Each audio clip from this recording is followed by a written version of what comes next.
Movie की शुरुआत होती है और हम एक औरत को देखते हैं जिसका नाम कैरोलीन होता है, जो कि अपनी बेटी के साथ एक टनल में होती है। तभी वो देखती है अपनी गाड़ी से बाहर लोग भाग रहे होते हैं और तभी उसे सुनाई देता है गन शॉट। वो फौरन से अपनी गाड़ी के अंदर बैठ जाती है। वो देखती है कि लोग दूसरे लोगों को मार रहे हैं। वो अपनी बेटी से कहती है कि गाड़ी से बाहर मत निकलना। वो दोनों अपनी गाड़ी में कवर होकर छुप जाते हैं। यहाँ हम देखते हैं कि कोई आतंकवादी हमला हुआ है और वो उन दोनों को पकड़ लेते हैं। उसके बाद सीन शिफ्ट होता है और एक ट्रेन में एक जनरल एक औरत को खोज रहा होता है। ये औरत कोई और नहीं बल्कि कैरोलीन ही होती है, जो कि अब एक सोल्जर बन चुकी है। उसको भेजा जा रहा होता है किसी बटालियन के साथ। वो पूछती है कि उसे किस बटालियन के साथ भेजा जा रहा है, पर उसे कुछ भी इंफॉर्मेशन नहीं दी जाती।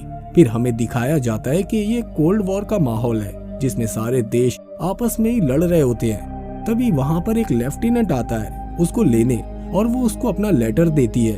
वो उसकी गाड़ी में चली जाती है। तभी हमें सीन में देखने पर ये पता चलता है कि पूरी दुनिया में अफरा तफरी का माहौल है।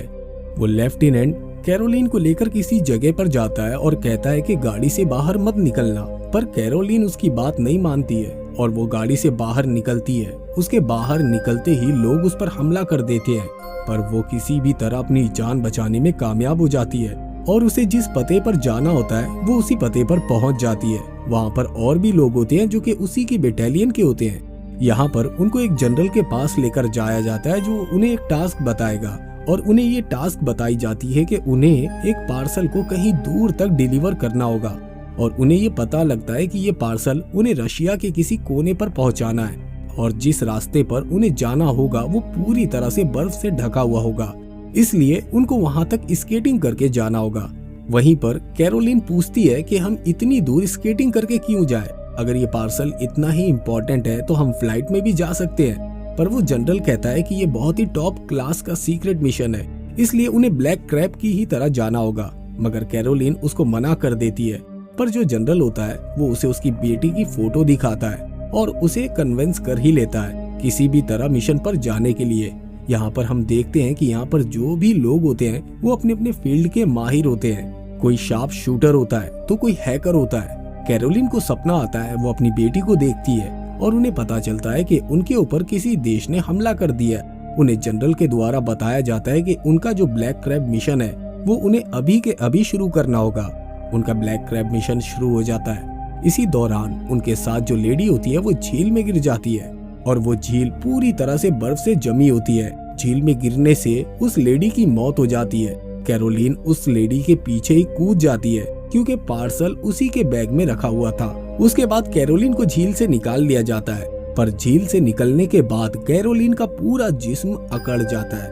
काफी देर तक आग में सिकाई करने के बाद उसे होश आता है। उसके बाद जब कैरोलीन उठती है वो बाहर जाती है। वो देखती है कि उसका साथी रेडियो पर किसी से बात कर रहा है और तभी सामने से एक हेलीकॉप्टर आता है। कैरोलीन जल्दी से अपनी टीम मेंबर्स को बताती है कि उनके ऊपर हमला होने वाला है, इसलिए उसकी टीम के मेंबर सारे के सारे घर से बाहर निकलकर झाड़ियों में छुप जाते हैं और तभी वो हेलीकॉप्टर आता है और वो उन पर हमला कर देता है और उस घर को जिसमें ये छुपे हुए थे उसको पूरी तरह से तबाह कर देता है। उसके बाद कैरोलीन उस बंदे के सर पर बंदूक तान देती है जो रेडियो पर किसी से बात करने की कोशिश कर रहा था। वो सफाई में कहता है कि वो अपनी गर्लफ्रेंड से बात करने की कोशिश कर रहा था जो कि रेडियो टावर में जॉब करती है। उसके बाद जब ये लोग रात में ट्रैवल कर रहे होते हैं तो समुद्र के बीच उनको देखने को मिलती है हजारों बॉडी जो बर्फ में जमी होती है और हेलीकॉप्टर जो उनको ट्रैक कर लेता है वो उन पर फिर से हमला कर देता है। वो फिर से किसी तरह उससे बचने में कामयाब हो जाते हैं और पास ही में एक घर होता है। वो रात उसी घर के अंदर रुकने का फैसला करते हैं। उस घर के अंदर एक बूढ़ी दंपति होती है जो कि उनके ऊपर हमला कर देती है और उनके एक बंदे को जान से मार देती है। ये कोई और नहीं होता बल्कि ये वही बंदा होता है जो रेडियो पर अपनी गर्लफ्रेंड से बात करने की कोशिश कर रहा था और यहाँ पर उनकी टीम में से 2 लोग कम हो जाते हैं। उसके बाद ये रात में ट्रैवल करते हैं ताकि ज्यादा से ज्यादा डिस्टेंस कम कर सके और दिन में ये छुप जाते हैं ताकि दुश्मन की नजर में ना आए। पर उनकी टीम में एक मेंबर होता है, उसको भी गोली लगी होती है और वो भी जख्मी होता है। उनको बीच समुद्र में एक जहाज मिल जाता है। वो उसके अंदर रोकने की कोशिश करते हैं। उसके रोकने के दौरान उन्हें पता चलता है कि पार्सल के अंदर एक लिक्विड होता है और ये पता नहीं लगा पाते कि उस लिक्विड के अंदर क्या है। जिस बंदे को गोली लगी होती है वो फैसला करता है कि वो वहीं रहेगा और उनको पता चलता है कि उनका पीछा किया जा रहा है और उनके पीछे और भी लोग आ रहे होते हैं उन पर हमला करने के लिए, और ये फैसला करते हैं कि वो वहाँ से भाग जाएंगे। जिस बंदे को गोली लगी होती है उसकी हिम्मत अब जवाब दे जाती है और वो अपने आप को ही खत्म कर लेता है।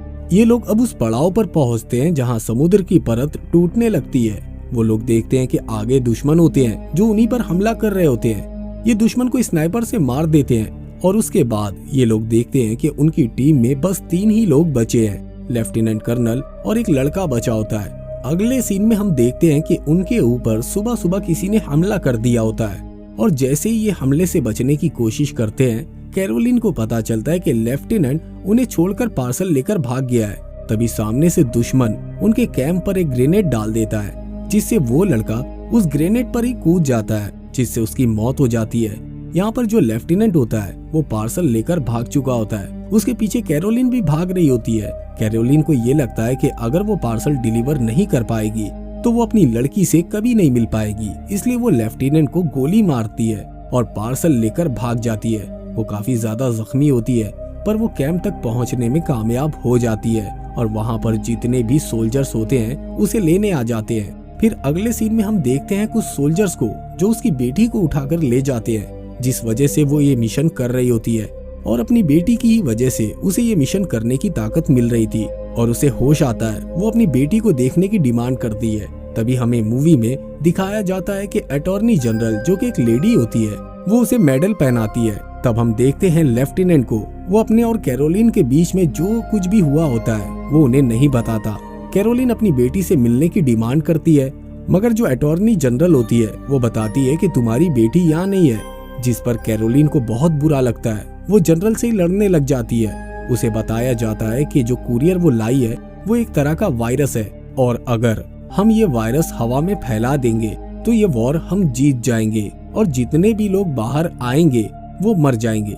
लेफ्टिनेंट और कैरोलिन ये फैसला करते हैं कि वो इस वायरस को फैलने नहीं देंगे क्योंकि कैरोलिन को लगता है कि उसकी जो बेटी है वो बाहर की जिंदगी में जिंदा है। यहाँ पर सब उनकी इज्जत करते हैं और ये लोग फैसला करते हैं कि वो इस सैंपल तक पहुँचेंगे और ये दोनों किसी तरह लैब में पहुँचने में कामयाब हो जाते हैं जहाँ पर वो सैंपल वायरस रखा हुआ था और कैरोलिन उनसे पूछती है कि वो वायरस कहाँ रखा हुआ है। उसके बाद वो वायरस उनको मिल जाता है। उनके ऊपर जितनी भी आर्मी और फोर्स होती है वो लग जाती है क्योंकि उनके लिए सबसे ज्यादा वो वायरस इम्पोर्टेंट था और ये दोनों वहाँ से भागने की कोशिश करते हैं मगर उनकी कोशिश नाकाम हो जाती है क्योंकि उनको हर जगह से घेर लिया जाता है। लेफ्टिनेंट किसी भी तरह भागने में कामयाब हो जाता है मगर कैरोलिन यहाँ पर फंस जाती है और वो अपने हाथों में ग्रेनेड ले लेती है और कहती है कि अगर कोई भी उसके पास आएगा तो वो उस ग्रेनेड को फोड़ देगी और वो उस बिल्डिंग से नीचे कूद जाती है और हैंड ग्रेनेड फूट जाता है और वो वायरस बाहर नहीं जा पाता। इसी के साथ ये मूवी यहीं पर खत्म हो जाती है। दोस्तों, अगर आपको हमारा ये वीडियो पसंद आया हो तो वीडियो को लाइक करके चैनल को सब्सक्राइब कर दे और हाँ, बेल आइकन के बटन को दबाना ना भूलें। फिर मिलेंगे अगले वीडियो में। जय हिंद।